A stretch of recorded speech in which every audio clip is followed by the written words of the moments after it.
انگریزوں کے ہاتھوں زرعی بربادی۔ زراعت کے بارے میں بھی انگریزوں کی پالیسی نہایت اندوہناک اور دلخراش ہے۔ انگریزوں سے پہلے مالگزاری کل پیداوار کا 1/4 حصہ وصول کی جاتی تھی۔ پیداوار اچھی ہو تو حکومت کا بھی فائدہ اور کاشتکار کا بھی، اور اگر پیداوار اچھی نہ ہو تو دونوں نقصان میں شریک ہوتے تھے۔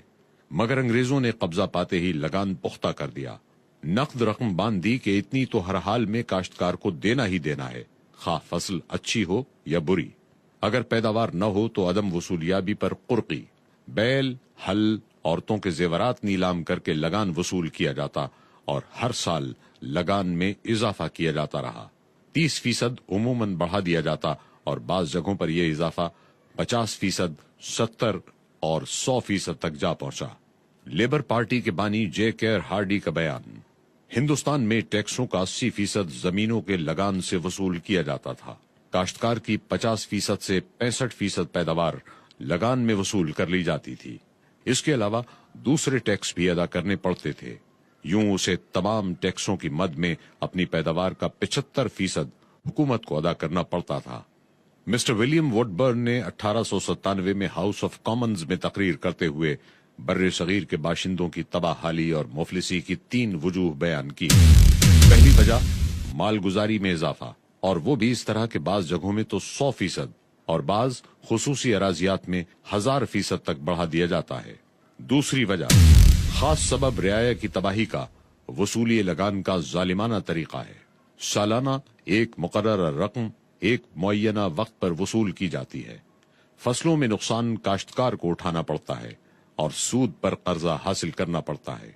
تیسری وجہ یورپ کی طرز پر قرضہ وصول کرنے کے لیے عدالتیں قائم کر دی گئی ہیں، جن کے ذریعے حکومت کے بل بوتے پر رعایا کو غلامی کے ادنا درجے تک پہنچایا جا رہا ہے۔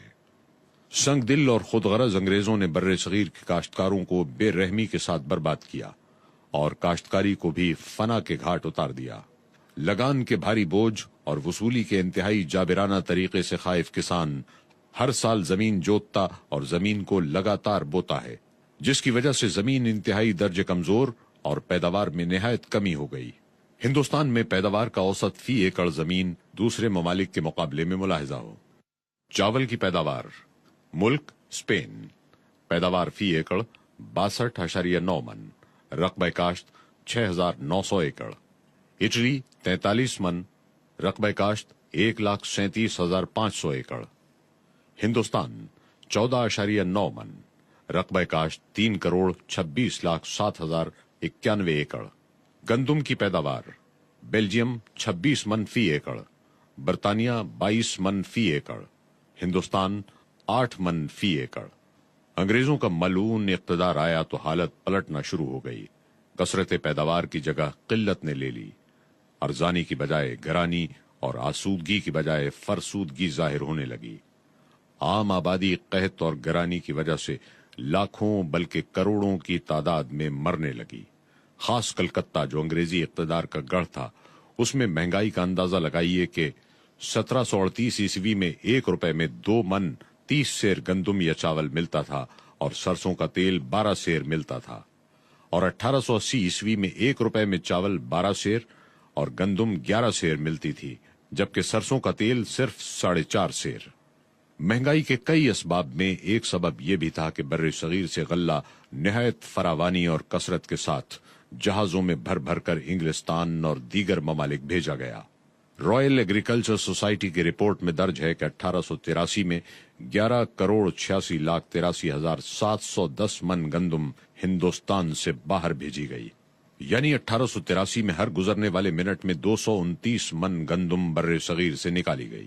سرکاری اعداد و شمار کے مطابق فی منٹ چاول 118 من، گندم 65 من، ارہر کی دال 50 من، مسور کی دال 55 من، مونگ پھلی 55 من بھیجی گئی۔ برآمدات کے 1913 کے اعداد و شمار: چاول 8 کروڑ 76 لاکھ من، گندم 3 کروڑ 50 لاکھ من، کپاس 1.5 کروڑ من، پٹسن 2.25 کروڑ من، چائے 36 لاکھ من سے زائد۔ پنڈت دیا شنکر دوبے کے مطابق 1918 تا 19 میں چاول کی برآمد 56 کروڑ 50 لاکھ من بنتی ہے۔ یہ سارے اعداد و شمار سرکاری ہیں اور ظاہر ہے کہ یہ زیادہ تو ہو نہیں سکتے۔